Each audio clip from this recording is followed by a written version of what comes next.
नमस्कार दोस्तों, स्वागत है आपका एक बार फिर आपके अपने RSCIT गुरुजी यूट्यूब चैनल पर। हम आपकी RSCIT परीक्षा की तैयारी के लिए ऐसे ऐसे प्रश्न उत्तर लेकर आ रहे हैं जो आपकी RSCIT परीक्षा में आ सकते हैं। आप हमारी रोज़ाना आने वाली क्लास से परीक्षा की तैयारी करें और आज आप हमें कमेंट करके ज़रूर बताएं कि आज की इस क्लास में आपके कितने प्रश्न उत्तर सही हो रहे हैं।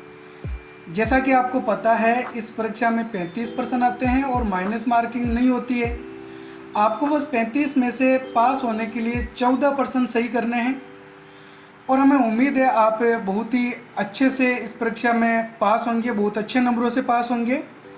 और अगर आपको यह जानना है कि इस परीक्षा में OMR सीट कैसी आती है, उसको कैसे भरना है, तो उसका वीडियो हमने पहले से बना रखा है, जिसका लिंक इस वीडियो के डिस्क्रिप्शन में मिल जाएगा। और वहाँ पर आपको एक खाली OMR सीट डाउनलोड करने का लिंक भी मिल जाएगा, ताकि आप एक बार उसे खुद भरकर ट्राई कर लें।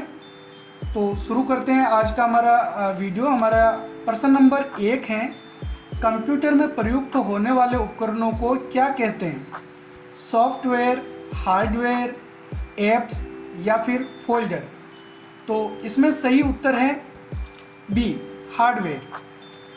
कंप्यूटर में हम जितने भी उपकरण काम में लेते हैं वो सारे उपकरण हार्डवेयर होते हैं, जैसे कि speaker, monitor, keyboard, mouse, CPU, pen drive, CPU के अंदर जो मदरबोर्ड लगा हुआ है, पावर सप्लाई, वो सब क्या है? एक हार्डवेयर है। कंप्यूटर के वह भाग जिनका भौतिक अस्तित्व होता है, जिनको हम देख सकते हैं, छू सकते हैं, वो सारे उपकरण हार्डवेयर होते हैं।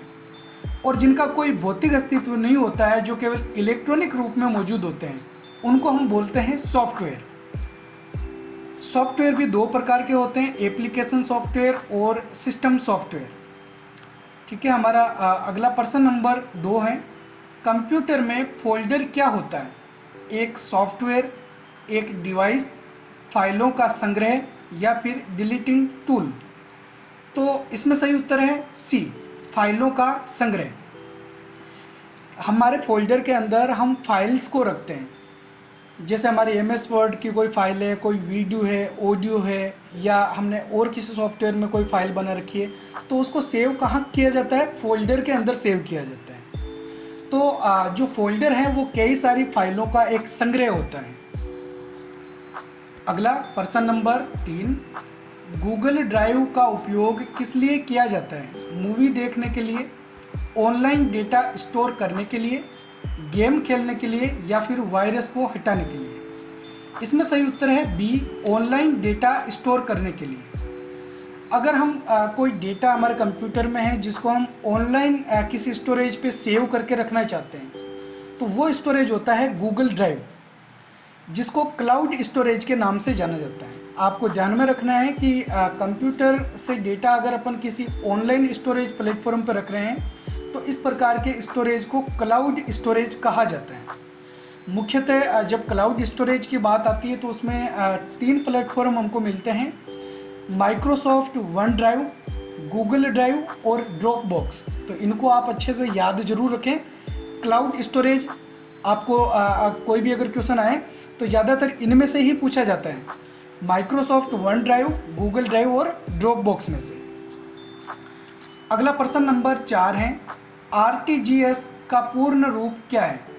Real time gross settlement, real transfer gross service, ready time general service या फिर नॉन ऑफ द अबव?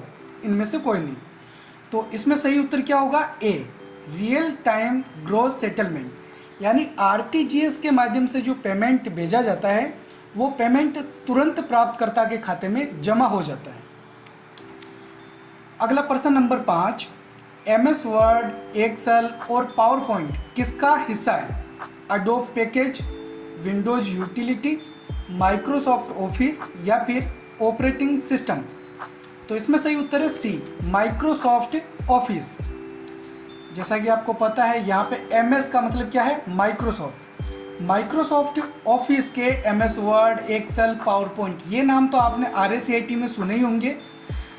इसके अलावा Microsoft outlook, one note, publisher या फिर माइक्रोसॉफ्ट एक्सेस, ये सभी जो टूल्स हैं वो माइक्रोसॉफ्ट ऑफिस के ही भाग होते हैं। अगला प्रश्न नंबर 6 है, फाइंड एंड रिप्लेस के लिए कौन सी शॉर्टकट की होती है? Ctrl+R, Ctrl+F, Ctrl+H या फिर Ctrl+G? तो इसमें सही उत्तर है सी, Ctrl+H। जब हम Ctrl+H शॉर्टकट कुंजी दबाते हैं तो कुछ इस प्रकार की विंडो ओपन होती है जिसके अंदर फाइंड करने का ऑप्शन भी होता है और रिप्लेस करने का ऑप्शन भी होता है। तो इसके द्वारा फाइंड और रिप्लेस दोनों कार्य किए जा सकते हैं। जब हम Ctrl+F कुंजी दबाते हैं जो कि फाइंड करने के लिए होती है, इससे हम ओनली फाइंड कर सकते हैं, रिप्लेस नहीं कर सकते हैं। लेकिन अपन को फाइंड और रिप्लेस दोनों ही करना है तो Ctrl+H शॉर्टकट कुंजी काम में ली जाती है। अगला प्रश्न नंबर 7, कंप्यूटर वायरस क्या है? एक एंटीवायरस, एक प्रिंटर, एक हानिकारक प्रोग्राम या फिर एक ब्राउज़र? तो डिफ़ॉल्ट रूप से जैसा कि आपको पता ही है कि कंप्यूटर में जो वायरस होते हैं वो क्या करते हैं, कंप्यूटर को नुकसान ही पहुंचाते हैं, फ़ायदा कुछ नहीं करते हैं। यानी कि कंप्यूटर में वायरस जो हैं वो एक हानिकारक प्रोग्राम होते हैं। यहाँ पे अपन इसकी परिभाषा भी देख सकते हैं। कंप्यूटर वायरस एक दुर्भावनापूर्ण सॉफ्टवेयर एप्लीकेशन या लिखित कोड होता है जो खुद को दूसरे प्रोग्रामों से जोड़ सकता है, अपनी प्रतिकृति बना सकता है और खुद को दूसरे उपकरणों में फैला सकता है। वायरस जब सक्रिय होता है तो वह दूसरे कंप्यूटर प्रोग्रामों में अपना कोड डालकर उन्हें संशोधित करता है। तो वायरस खुद की कॉपी भी बनाता है, जो ऑलरेडी कुछ सॉफ्टवेयर हमने इंस्टॉल कर रखा है उनके कोड में कुछ बदलाव करने की कोशिश करता है और उन फाइलों को करप्ट कर देता है जो हमारे कंप्यूटर में सेव होती है। अगला प्रश्न नंबर 8 है, MS पेंट प्रोग्राम का मुख्य उपयोग क्या है? डॉक्यूमेंट बनाना, डेटा सेव करना, चित्र बनाना या फिर गाने चलाना? तो इसमें सही उत्तर है सी, चित्र बनाना। MS पेंट में हम क्या कर सकते हैं, इन टूल्स का प्रयोग करके अलग अलग प्रकार के चित्र बना सकते हैं। अगला प्रश्न नंबर 9 है, MS एक्सेल में वर्कबुक क्या होती है? एक डॉक्यूमेंट, कई वर्कशीट्स का समूह, एक टेबल या फिर एक प्रेजेंटेशन? तो इसमें सही उत्तर है बी, कई वर्कशीट का समूह। हम वर्कबुक में अलग अलग सीट बना सकते हैं जिसको वर्कशीट या स्प्रेडशीट के नाम से भी हम जानते हैं। तो अलग अलग जो स्प्रेडशीट है या वर्कशीट है वो बनाकर हम जो फाइल सेव करते हैं एक्सेल में जो हम फाइल सेव करते हैं उसको हम बोलते हैं वर्कबुक। अगला प्रश्न नंबर 10 है, वेबसाइट खोलने के लिए कौन सा सॉफ्टवेयर प्रयोग होता है? Photoshop, media player, web browser या फिर MS वर्ड? इसमें सही उत्तर है सी, वेब ब्राउज़र। कुछ वेब ब्राउज़र्स के यहाँ पे उदाहरण दे रखे हैं। इंटरनेट एक्सप्लोरर जो कि विंडोज़ 7 में यूज होता है और उसके बाद में इसका जो नया वर्जन आया विंडोज़ 10 या विंडोज़ 11 में वो है माइक्रोसॉफ्ट एज। तो इंटरनेट एक्सप्लोरर को बदलकर अब माइक्रोसॉफ्ट एज के नाम से जाना जाता है। Mozilla Firefox, DuckDuckGo, Google Chrome, Apple safari, opera, ये कुछ प्रचलित वेब ब्राउज़र के उदाहरण हैं, तो इन्हें आप याद जरूर रखें। प्रश्न नंबर 11 है, ईमेल भेजते समय अतिरिक्त फाइल जोड़ने को क्या कहते हैं? फोल्डर, लिंक, अटैचमेंट या फिर फॉरवर्ड? ईमेल के साथ में भेजी गई फाइल को अटैचमेंट कहा जाता है। अटैचमेंट का ऑप्शन जैसे अपन जीमेल यूज करते हैं तो यहाँ पे इस प्रकार का देख सकते हैं, ये जो तीर वाला एरो का निशान दिखाई दे रहा है, तो ये इस प्रकार का अटैचमेंट का एक आइकन होता है। जब हम इस पर क्लिक करते हैं तो हमारे कंप्यूटर में या डिवाइस में जो भी फाइल होती है उसको हम सिलेक्ट करके अटैच कर सकते हैं। अगला प्रश्न नंबर 12 है, पेन ड्राइव किस प्रकार की डिवाइस है? आउटपुट, स्टोरेज, इनपुट या फिर प्रोसेसिंग? तो इसमें सही उत्तर है बी, स्टोरेज। पेन ड्राइव एक स्टोरेज डिवाइस होती है।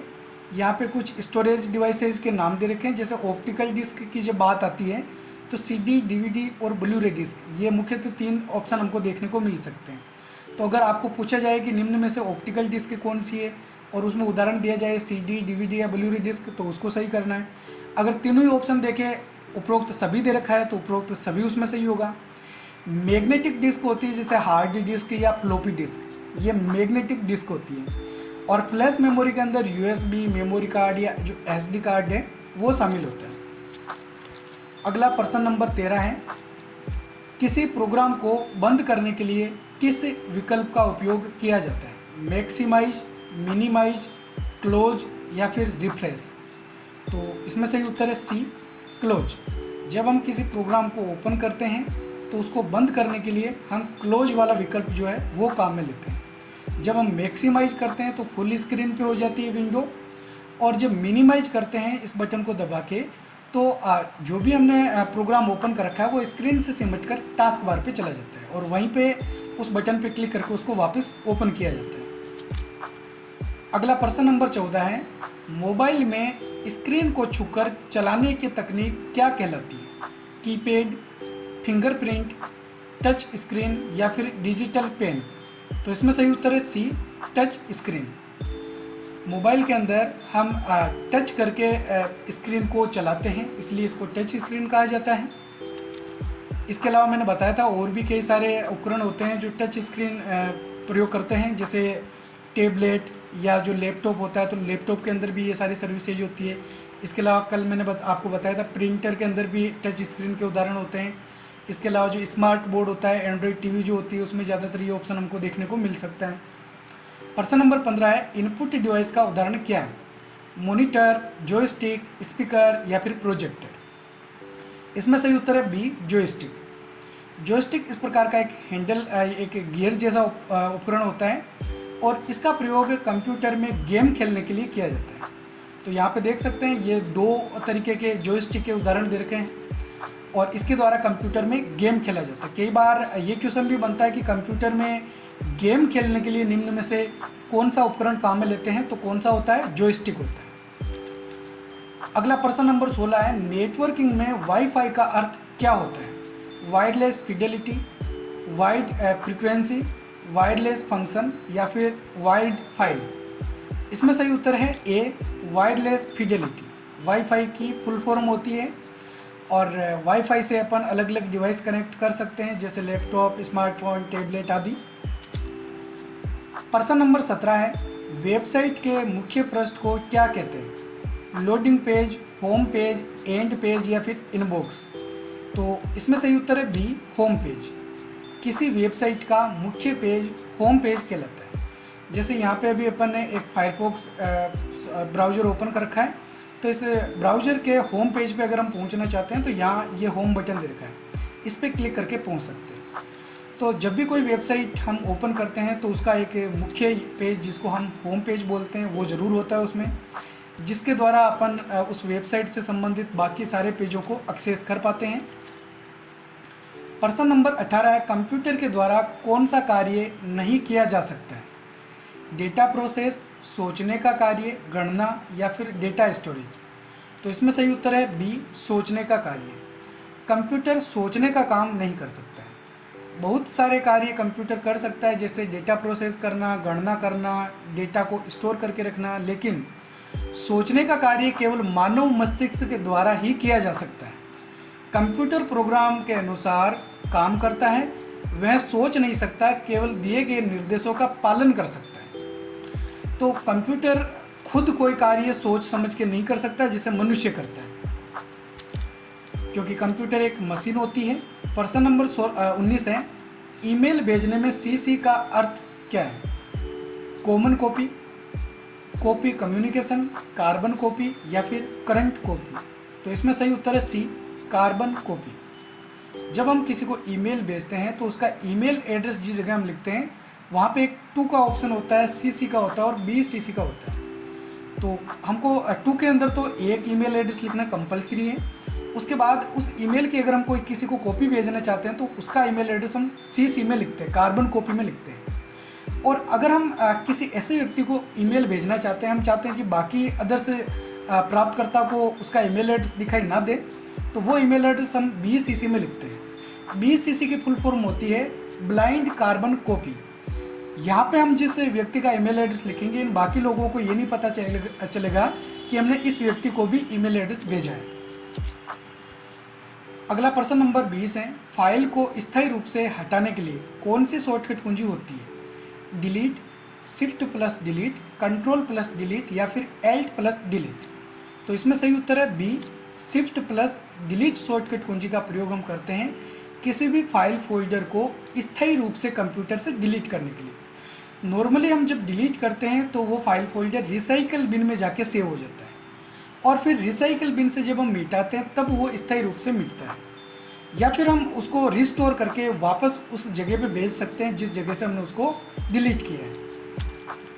अगला प्रश्न नंबर 21 है, जीमेल किसका उदाहरण है?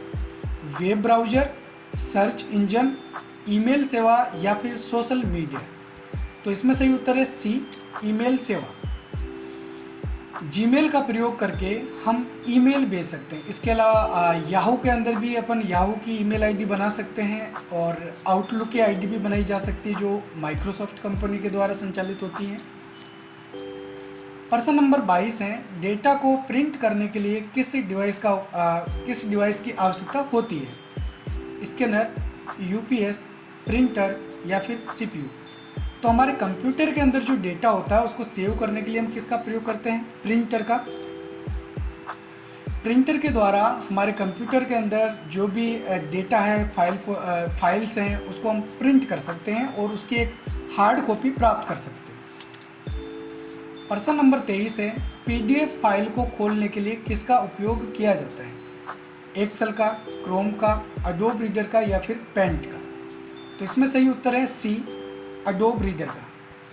इसको हम अडोब रीडर या अडोब एक्रोबेट रीडर के नाम से जान सकते हैं। तो ध्यान में रखना है, कई बार अगर अडोब एक्रोबेट रीडर लिखा हुआ मिले या एक्रोबेट रीडर लिखा हुआ मिले तो समझ आना है कि वो पीडीएफ फाइल को ओपन करने वाला सॉफ्टवेयर है। प्रश्न नंबर 24 है, प्रेजेंटेशन स्लाइड शो शुरू करने के लिए शॉर्टकट कुंजी क्या है?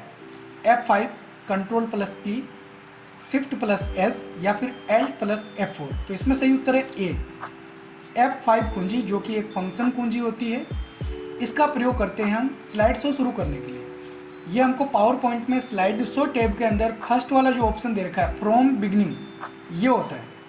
तो जब हम फ्रॉम बिगनिंग पे क्लिक करते हैं या शॉर्टकट कुंजी F5 दबाते हैं स्लाइड शो करने के लिए, तो 1 नंबर स्लाइड से स्लाइड शो स्टार्ट होता है। और अगर हम जैसे 3 नंबर स्लाइड पे और 3 नंबर स्लाइड से ही हमको स्लाइड शो स्टार्ट करना है, 1 नंबर से नहीं करना है, क्योंकि F5 कुंजी दबाएंगे तो 1 नंबर से स्टार्ट होगा। लेकिन हम 3 नंबर स्लाइड से ही स्लाइड शो शुरू करना चाहते हैं तो फ्रॉम करंट स्लाइड वाला ऑप्शन चुनते हैं। इसकी शॉर्टकट कुंजी होती है शिफ्ट प्लस F5। तो ये भी आपको याद रखना है। करंट स्लाइड शो यानी वर्तमान में हम जिस स्लाइड पे मौजूद हैं वहीं से आगे से स्लाइड शो शुरू करना हो तो शिफ्ट प्लस F5 काम में लेते हैं, और 1 नंबर स्लाइड से स्लाइड शो शुरू करना हो तो F5 कुंजी काम में ली जाती है।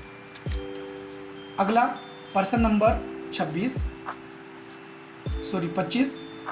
कंप्यूटर में वायरस से बचने के लिए क्या लगाना चाहिए?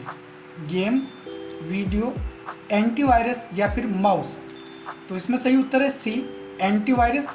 एंटीवायरस प्रोग्राम के द्वारा ही हम कंप्यूटर के अंदर जो हमारे वायरस होते हैं उससे कंप्यूटर को बचा सकते हैं। एंटीवायरस जब हम कंप्यूटर में इंस्टॉल करते हैं तो हमारा एंटीवायरस प्रोग्राम अपने आप ही कंप्यूटर में पड़ी हुई फाइलों को स्कैन करता है और जो भी वायरस होता है उसको डिटेक्ट करता है या फिर उसको वो मिटा देता है। प्रश्न नंबर 26, www की फुल फॉर्म क्या है? World web window, wide world web, world wide web या फिर वेब विद वर्ल्ड। तो इसमें सही उत्तर है सी, वर्ल्ड वाइड वेब। www का आविष्कार टिम बर्नर्स-ली ने किया था। ये क्वेश्चन भी कई बार पूछा जाता है कि www का आविष्कार किसने किया है, तो सही आंसर क्या होगा? Tim Berners-Lee. नेक्स्ट प्रश्न नंबर 27 है, ईमेल में अटैचमेंट आकार की सीमा कितनी है? 200 MB, 50 MB, 25 MB या फिर 1 MB। तो इसमें सही उत्तर है सी, 25 MB। जब हम किसी व्यक्ति को ईमेल भेजते हैं तो उसके अंदर जो फाइल अटैच की जाती है उस फाइल की मैक्सिमम साइज 25 MB तक हो सकती है। लेकिन अगर हम जीमेल का प्रयोग कर रहे हैं, जैसा कि यहाँ पे एक एरर बता भी रहा है, the file that you are trying to send exceeds 25 MB attachment limit, इसकी 25 MB ही लिमिट होती है। But don't worry, you can send it using Google Drive. लेकिन आप 25 MB से बड़ी फाइल भी भेज सकते हैं, कोई प्रॉब्लम नहीं है। लेकिन वो किस में चली जाएगी? गूगल ड्राइव में चली जाएगी। गूगल ड्राइव जैसे मैंने आपको बताया था कि एक क्लाउड स्टोरेज होता है जो कि गूगल के द्वारा ही संचालित किया जाता है, और जीमेल भी गूगल का ही पार्ट है। तो इसलिए गूगल ड्राइव के अंदर वो फाइल हमारी सेव हो जाएगी, और जीमेल का प्रयोग करके हम 25 MB से बड़ी फाइल भी ईमेल के साथ में भेज सकते हैं। लेकिन मैक्सिमम साइज इसकी 25 MB ही होती है। प्रश्न नंबर 28 है, ईमेल का पूरा नाम क्या है? Electronic mail, electrical mail, emailing या फिर इजी मेल? तो इसमें सही उत्तर है ए, इलेक्ट्रॉनिक मेल। ईमेल की फुल फॉर्म इलेक्ट्रॉनिक मेल होती है। प्रश्न नंबर 29 है, कंप्यूटर में टाइपिंग के लिए कौन सा उपकरण उपयोग किया जाता है? माउस, कीबोर्ड, प्रिंटर या फिर स्कैनर? तो यह आंसर तो आप सबको पता होगा कि हम कंप्यूटर में जब भी कोई टाइपिंग करते हैं तो उसके लिए कौन से उपकरण का प्रयोग करते हैं? कीबोर्ड का करते हैं। अगला प्रश्न नंबर 30, कंप्यूटर का कौन सा भाग डेटा प्रोसेस करता है? मॉनिटर, माउस, CPU या फिर रैम? तो इसमें सही उत्तर है सी, CPU। CPU इस प्रकार की चिप होती है जिसको प्रोसेसर के नाम से भी जाना जाता है, और यही प्रोसेस यानी CPU जो होता है वो हमारे कंप्यूटर में डेटा प्रोसेस करता है। प्रश्न नंबर 31 है, विंडोज में डेस्कटॉप पर दिखने वाले छोटे चित्रों को क्या कहते हैं? फाइल, आइकन, फोल्डर या फिर बटन? तो डेस्कटॉप पे दिखने वाले छोटे छोटे जो चित्र हमको दिखाई देते हैं उसको हम बोलते हैं आइकन। जैसे यहाँ पे देख सकते हैं डेस्कटॉप पे ये इस प्रकार के कुछ फाइल फोल्डर के रूप में हमको आइकन दिखाई देते हैं। प्रश्न नंबर 32 है, वर्ड प्रोसेसिंग सॉफ्टवेयर का एक उदाहरण है? MS Excel, MS Paint, MS Word या फिर विंडोज मीडिया प्लेयर? तो इसमें सही उत्तर है सी, MS वर्ड। माइक्रोसॉफ्ट वर्ड एक वर्ड प्रोसेसिंग प्रोग्राम होता है जिसके अंदर हम डॉक्यूमेंट फाइल बना के सेव कर सकते हैं, और MS वर्ड का फाइल एक्सटेंशन नेम .docx होता है। यहाँ पे कुछ और उदाहरण भी दे रखे हैं, जैसे माइक्रोसॉफ्ट वर्ड के अलावा हम लिब्रे ऑफिस राइटर का प्रयोग कर सकते हैं, या फिर ऑनलाइन हम गूगल डॉक्स का प्रयोग भी कर सकते हैं। ये भी वर्ड प्रोसेसिंग प्रोग्राम के उदाहरण हैं। प्रश्न नंबर 33 है, कंप्यूटर की स्क्रीन पर जो तीर जैसा निशान होता है वह क्या कहलाता है? लाइन, पॉइंटर, आइकन या फिर बटन? तो जो एक तीर जैसा हमको निशान दिखाई देता है, जैसे अभी आपको दिखाई दे रहा होगा, इसको हम बोलते हैं पॉइंटर या माउस पॉइंटर। आपने पॉइंटर और कर्सर दो नाम सुने होंगे। ये तो पॉइंटर है जो तीर वाला निशान हमको दिखाई दे रहा है, लेकिन एक इस प्रकार का आइकन भी हमको दिखाई देता है जिसको हम कर्सर बोलते हैं। ये कर्सर हमको तब दिखाई देता है जब हम कुछ टाइपिंग कर रहे हो। जब हम कुछ टाइपिंग करते हैं तो एक हमको टिमटिमाती हुई लाइन दिखाई देती है, तो वो जो टिमटिमाती हुई लाइन दिखाई देती है उस लाइन को हम बोलते हैं कर्सर। अगला प्रश्न नंबर 34 है, टास्क बार का वह भाग जिसमें बैकग्राउंड में चल रहे ऐप्स के आइकन और दिनांक समय प्रदर्शित होता है उसे क्या कहते हैं? Start button, quick launch, task bar या फिर सिस्टम ट्रे? तो इसमें सही उत्तर है डी, सिस्टम ट्रे।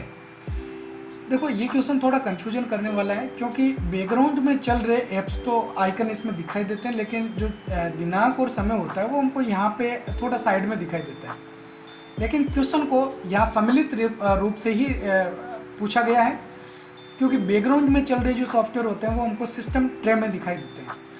ये इस प्रकार का जो एक तीर का निशान दिखाई दे रहा है, इस पर जब हम क्लिक करते हैं तो बैकग्राउंड में चल रहे ये ऐप्स हमको दिखाई देते हैं, तो इसी को ही हम बोलते हैं सिस्टम ट्रे।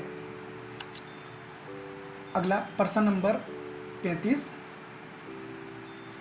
पासवर्ड डालने के बाद कंप्यूटर में प्रवेश करने की प्रक्रिया को क्या कहते हैं? लॉकिंग, लॉगिन, रीसेट या फिर ओपनिंग? तो इसमें सही उत्तर है बी, लॉगिन। जब हम कुछ आईडी पासवर्ड लगा के एंटर करते हैं तो ये प्रक्रिया लॉगिन करना कहलाती है। तो ठीक है, ये थे आज के हमारे 35 इम्पोर्टेंट प्रश्न उत्तर। उम्मीद है आपको वीडियो पसंद आया होगा। वीडियो को पसंद आए तो लाइक और शेयर ज़रूर करें, और आज की क्लास में आपके कितने % उत्तर सही हो रहे हैं ये हमें कमेंट करके ज़रूर बताएं। तो जैसा कि मैंने आपको पहले ही बताया था कि अगर आप ओमार सीट भरना चाहते हैं तो उसका भी लिंक आपको इस वीडियो की डिस्क्रिप्शन में मिल जाएगा, उन्हें ज़रूर देखें। परीक्षा की अगर आप अच्छे से तैयारी करना चाहते हैं तो आप हमारे पुराने वीडियोस को भी ज़रूर देखें और रोज़ाना आने वाली क्लास को अटेंड ज़रूर करें। तो ठीक है, हम मिलेंगे इसी प्रकार एक और नई वीडियो में। तब तक के लिए जय हिंद, जय भारत।